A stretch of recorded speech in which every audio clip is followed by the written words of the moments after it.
The Haunting Phone. Today I want to share a scary story that my father experienced a few years ago.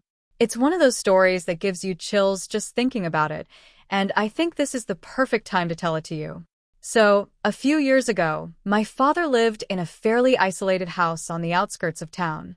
It was an old house, a little out of time, surrounded by fields and forests. The neighbors were far away, and the house was not very well lit at night.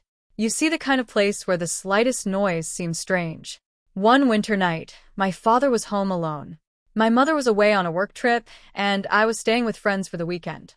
My father had decided to relax with a good book, a fire, and a cup of tea. It was the kind of quiet evening he liked. Around 10 p.m., while he was immersed in his reading, the landline rang. It was strange because at this time, he wasn't expecting any calls. He went to answer, but there was no one on the line. Just a heavy silence. A little worried, he hung up and went back to his business. A few minutes later, the phone rang again. This time there was a voice on the other end of the line, but it was so quiet that he had trouble understanding anything. He tried to speak, but the line went silent before abruptly going dead. The phone continued to ring all night.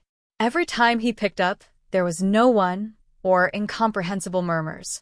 The worst part was that the calls seemed to come from the same number, a number he didn't know. After about 10 calls, he decided to unplug the phone to try to have a quiet night. But the calls did not stop. In fact, he noticed that the sound of the ringing was coming from upstairs, in the master bedroom. He was sure that it wasn't possible, that the phone couldn't ring if the cord was unplugged.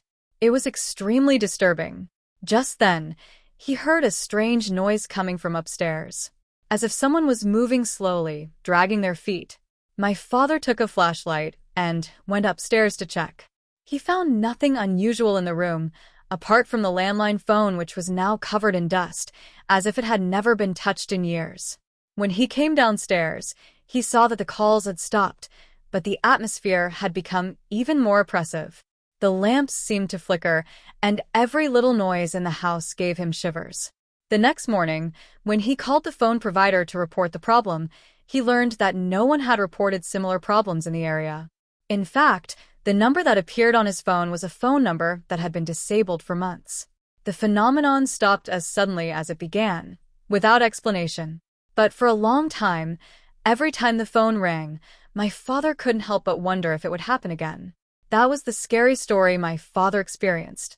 I don't know what you think, but for him, it's a night he will never forget. If you have experienced something similar or have an explanation for this kind of phenomenon, I would love to read your comments. See you soon and watch your phones.